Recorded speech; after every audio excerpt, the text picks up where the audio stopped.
बिहार के अंदर अगले साल विधानसभा के चुनाव होने वाले हैं और इन बिहार के विधानसभा चुनावों में सियासी पारा कितना हाई होने वाला है उसका अंदाजा आप इस बात से लगा सकते हैं कि आज बिहार के अंदर जब विधानसभा का सत्र चल रहा था तो इस दौरान किस तरीके से सत्ता पक्ष और विपक्ष के बीच में जमकर तू तू मैं हो गई।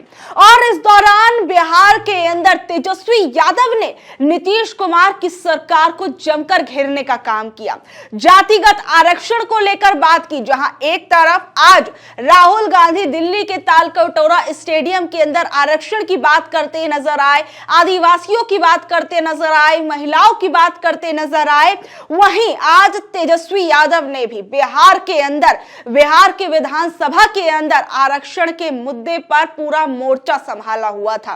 और सबसे बड़ी चीज, जहां एक तरफ नीतीश कुमार और उनकी सरकार को लेकर जो तमाम कयास लगाए जाते हैं, इस सब के बीच में आज का जो बिहार का विधानसभा का ये सत्र था बहुत ज्यादा अहम था, क्योंकि एक तरफ जहां बिहार के विधानसभा के अंदर ये जमकर हंगामा चल रहा था और साथ ही में मीटर के मुद्दे पर जो आज के टाइम में बिहार के अंदर जो एडवांस तरीके के मीटर्स लगाए जा रहे हैं उसको लेकर विपक्ष ने किस तरीके से वॉकआउट कर दिया सदन से, उसकी आप कुछ तस्वीरें देखिए, फिर उसके बाद आपको समझ में आएगा कि बिहार के अंदर ये विधानसभा का सत्र चुनावों से पहले कितना ज्यादा हंगामेदार होने वाला है। उसका अंदाजा आप आज के इस दूसरे दिन से लगा सकते हैं। नहीं चलेगा, नहीं चलेगा, नहीं चलेगा। आरक्षण को बिहार में लागू करना होगा,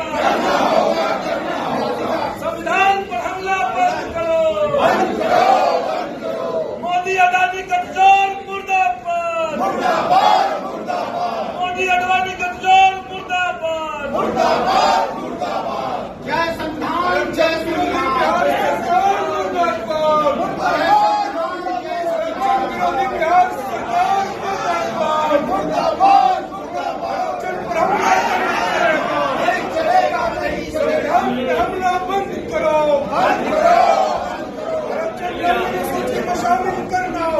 एक तरफ जहां जातिगत आरक्षण के मुद्दे पर जो तेजस्वी यादव है वो सरकार पर भड़कते हुए नजर आए और डिप्टी सीएम सम्राट चौधरी से भिड़ते हुए नजर आए, यहां तक कि नीतीश कुमार पर भी सवालिया निशान खड़े कर दिए, उन पर तंज कसते हुए नजर आए कि ये तो संगत का असर दिख रहा है, हर बार हम उनको ठीक करते हैं फिर वहां पहुंचकर वो वैसे ही हो जाते हैं। और साथ ही में तेजस्वी यादव ने जहां नीतीश कुमार पर निशाना साधा, उसके साथ साथ तेजस्वी यादव ने कहा कि जब वो सरकार में थे तब जातीय आधारित जनगणना कराई गई, क्योंकि राज्य सरकार जनगणना नहीं करा सकती थी, इसलिए सर्वे कराया गया था। उस सर्वे के आधार पर आरक्षण की सीमा 65% कर दी गई थी। इसमें पिछड़े, अति पिछड़े, दलित और आदिवासी शामिल थे।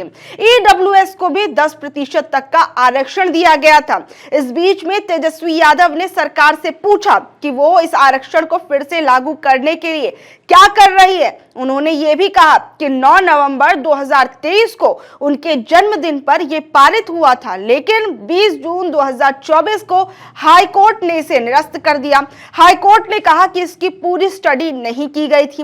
तेजस्वी यादव ने कहा कि उन्हें पहले से ही संदेह था कि बीजेपी वाले कोर्ट जाकर इसे निरस्त करा देंगे। और जब तेजस्वी यादव ये पूरी की पूरी बात जो है सदन के अंदर कह रहे थे, इस बीच में बिहार के डिप्टी सीएम सम्राट चौधरी उन्हें रोकते टोकते नजर आए। इस बीच में भयंकर तू तू मैं सम्राट चौधरी और तेजस्वी यादव के बीच में देखने को मिली और डिप्टी सीएम विजय कुमार सिन्हा ने यह तक कह दिया कि आप बिना आधार के ऐसी बातें नहीं कर सकते। नेता प्रतिपक्ष को यह बात शोभा नहीं देती है और उन्होंने तेजस्वी यादव पर संविधान विरोधी होने का आरोप लगा दिया। उन्होंने कहा कि संविधान विरोधी लोग संवैधानिक संस्था का अपमान कर रहे हैं। और इस बीच में तेजस्वी यादव ने जो जमकर बयानबाजियां सदन के अंदर खड़े होकर की, उसे आप एक बार सुनिए। माननीय विजय चौधरी जी यहाँ बैठे हुए हैं।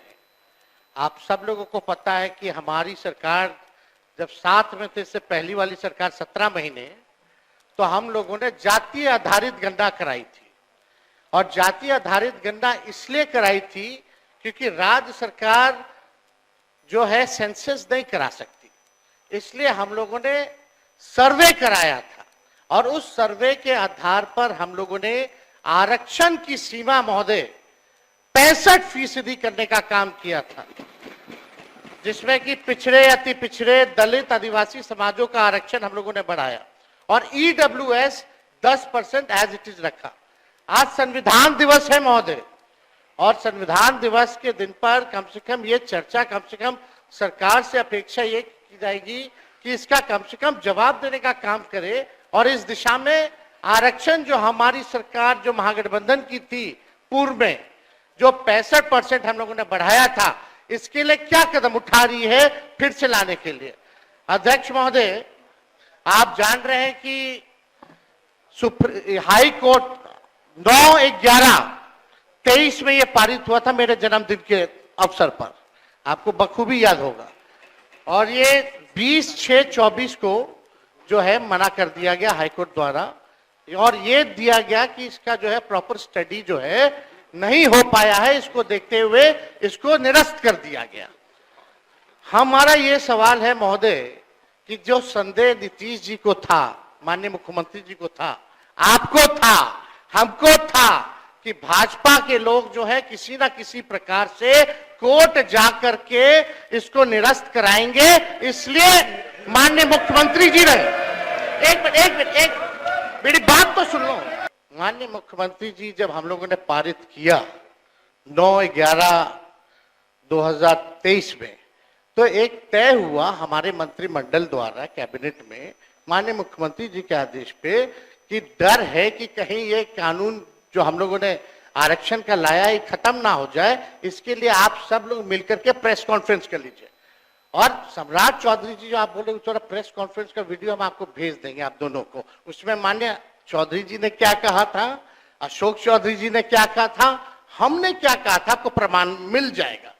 चलिए, दूसरी बात मेरा यह है कि अब तो स्टडी अब तो सुप्रीम कोर्ट में चल रहा है, अब हम लोग भी सुप्रीम कोर्ट में, आरजेडी भी पार्टी बनी हुई है उसको लेकर के। अब मेरा सवाल ये है कि जो बहालियां हो रही है, जो आरक्षित वर्ग है, उसको नुकसान हो रहा है कि नहीं हो रहा? 16% हो रहा है ना, यह गंभीर मसला है महोदय। पिछड़ों का, अति पिछड़ों का, दलितों का, आदिवासियों का, जो भी आरक्षित वर्ग है, उनका भारी नुकसान हो रहा है। मेरा यही कहना है, अगर सरकार, और देश में ये पहली ऐसी सरकार थी 17 महीनों की जहां जाति आधारित गणना भी हुई और 65% आरक्षण की भी सीमा थी गई। पहली बार इतना बड़ा निर्णय हम लोगों ने लिया, उस निर्णय को लागू कराने में क्यों फेल रहे? अब महोदय 2 पॉइंट हम खाली रखना चाहते हैं कि 23 में ये लागू हुआ, 23 में ये लागू हुआ, सुन लीजिए, आप भी बोले अध्यक्ष, हम लोग हर तरीके से सदन चलाना चाहते हैं, आप भी डिस्टर्ब कर रहे हैं। 2 पॉइंट कि ये 11/23 में, चौधरी जी 11/23 में, 9/11/23 को ये लागू हुआ, निरस्त जो हाईकोर्ट से 20/6/24 में हुआ। हम लोगों की मांग थी कि इसको शेड्यूल 9 में डाल दिया जाए। अगर आप लोग आरक्षण के पक्ष में थे केंद्र सरकार, तो इसको शेड्यूल 9 में क्यों नहीं डाला गया? पहला प्रश्न। दूसरा महोदय कि अभी भी हम लोग इंतजार कर रहे हैं, अभी भी माननीय मुख्यमंत्री जी को मेरे तरफ से रिक्वेस्ट कर दीजिएगा चौधरी जी, और दोनों चौधरी जी कर दे तो ज्यादा भार पड़ जाएगा, तो अगर कर देंगे तो कम से कम ये कह दीजिए, अभी स्टडी नहीं हुआ है, यही ना कोर्ट कहा, तो स्टडी तो ईडब्ल्यूएस का भी नहीं हुआ था जो 10% मिला, उसका कौन सा आधार था? ये तो हम लोगों ने कास्ट बेस्ड सर्वे करा के आरक्षण दिया। तो अभी हम लोगों की यही मांग है कि सरकार अगर इच्छुक है, आप दोनों बलवान लोग बैठे हैं, दोनों दो डिप्टी सीएम हैं, पहले हम अकेले थे तब हुआ था, अब तो दो है। तो महोदय यही हमारा मांग है, खाली मांग सुन लिया जाए, मांग सुन लिया जाए कि इसमें अभी भी स्टडी के लिए एक असेंबली की कमेटी बना दीजिए, एक असेंबली की कमेटी बना दीजिए जो स्टडी कर ले। और अरे भाई आप बैठिए, अरे सुन लीजिए ना, क्या व्यवहार है, आप डिप्टी सीएम है यार, डिप्टी सीएम जैसा बर्ताव कीजिए। मांग ही नहीं, संवैधानिक पद का हमारी ये मांग है संविधान की बात स्टडी के लिए महोदय एक कमेटी विधानसभा की बना दे सरकार, और 4 दिन का ये जो 5 दिन का सत्र है इसको 1-2 दिन और बढ़ा दे, और कैबिनेट से जो संशोधन करना है कम से कम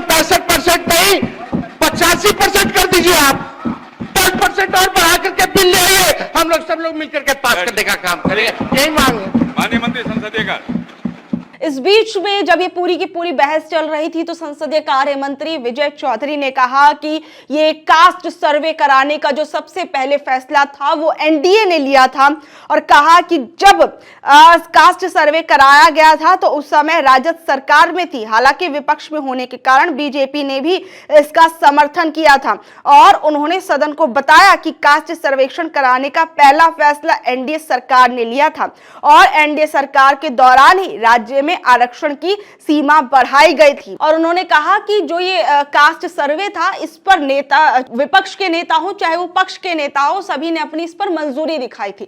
लेकिन आज जो ये बिहार के विधानसभा की जो ये तस्वीरें निकलकर सामने आई, एक तरफ जो स्मार्ट मीटर बिहार के अंदर लगाए जा रहे हैं, स्मार्ट मीटर को लेकर राबड़ी देवी का बयान सामने आया। राबड़ी देवी और उनके साथ कई विधायकों ने मिलकर सदन के बाहर किस तरीके का विरोध प्रदर्शन दिखाया और हाथ में तख्तियां लेकर वो सभी लोग सरकार का विरोध करते हुए नजर आए। कहा कि इस नए स्मार्ट मीटर के जरिए गरीब और शोषित लोगों का और ज्यादा शोषण किया जा रहा है, और इन जो स्मार्ट मीटर है इनके जरिए घोटाले किए जा रहे हैं, गड़बड़ियां की जा रही हैं, भ्रष्टाचार किया जा रहा है, ये तमाम आरोप लगाए गए। इस बीच में वक्फ संशोधन विधेयक को लेकर भी नीतीश कुमार को जमकर घेरा गया, और इसके बारे में मैं आपको कुछ बताऊं। सबसे पहले आप तस्वीरें देखिए कि किस तरीके से नीतीश कुमार के लिए ये सत्र आसान नहीं होने वाला है, और इस सत्र के अंदर किस तरीके से जो लोग हैं वो किस तरीके से नीतीश कुमार की परेशानियां बढ़ा रहे हैं, जरा वो देखिए। वक्फ संशोधन बिल के खिलाफ विधानसभा से प्रस्ताव पारित करो। वक्फ संशोधन बिल के खिलाफ विधानसभा से प्रस्ताव पारित करो। उस पर चर्चा न हो तो ज्यादा बेहतर है। मुसलमानों पर हमला बंद करो। बिहार विधानमंडल के शीतकालीन सत्र के अंदर बहुत से मुद्दों को लेकर चर्चा हुई। इस बीच में 26 नवंबर को शीतकालीन सत्र के दूसरे दिन भाकपा माले के विधायकों ने अडानी को गिरफ्तार करने तक की मांग उठा ली और वक्फ बोर्ड संशोधन बिल के साथ कई मुद्दों पर सरकार को घेरा और विधानसभा के परिषद के अंदर जमकर हंगामा किया। भाकपा माले के विधायक महबूब आलम ने कहा कि जिस तरह की स्थिति बनी हुई है, निश्चित तौर पर ऐसी स्थिति में अडानी को गिरफ्तार करना चाहिए, और इसी मांग को लेकर हम लोग बिहार विधानसभा के बाहर प्रदर्शन कर रहे हैं। और साथ ही में उन्होंने कहा कि बिहार में जातीय जनगणना के बाद आरक्षण का दायरा बढ़ाया गया था और उसे भी लागू किया गया था, लेकिन अब उस पर रोक लग गई है, और इस मामले को लेकर हम लोग चाहते हैं कि सदन में चर्चा हो। इस बीच में मैं आपको यह भी बता दूं कि वक्फ बोर्ड संशोधन बिल 2024 लोकसभा के सत्र में पेश किया गया था, और इस दौरान बिल को लेकर विपक्षी सांसदों ने हंगामा किया था, और उसके बाद बिल को अधिक चर्चा के लिए जेपीसी में भेज दिया गया, और इस बिल को लेकर नीतीश कुमार ने चुप्पी साध ली है। वहीं तेजस्वी यादव अब इस मुद्दे को लेकर भी सवाल उठा रहे हैं लगातार, और विपक्ष बिहार सरकार से अपना स्टैंड क्लियर करने की मांग कर रहा है। और कल मैं आपको बता दूं कि वक्फ संशोधन विधेयक को लेकर पटना के अंदर एक बड़ी रैली, आप कह सकते हैं बड़ी सभा की गई थी, और कहा गया कि इसके अंदर जो है वो नीतीश कुमार जाएंगे, लेकिन नीतीश कुमार नहीं पहुंचे। अरशद मदनी ने ये बात दिल्ली के अंदर कही थी, लेकिन ऐसा होता हुआ नहीं दिखाई दिया। लेकिन अब इससे बिहार के विधानसभा चुनावों के अंदर नीतीश कुमार के वोट बैंक पर क्या असर पड़ेगा, ये सबसे ज्यादा देखने वाली बात होगी। बहरहाल आप लोग इस बारे में क्या कुछ कहते हैं नीचे दिए गए कमेंट बॉक्स में जरूर बताइएगा, और ऐसी अपडेट से जुड़े रहने के लिए देखते रहिए ऑनलाइन न्यूज भारत। मैं आपके साथ शालिनी, धन्यवाद।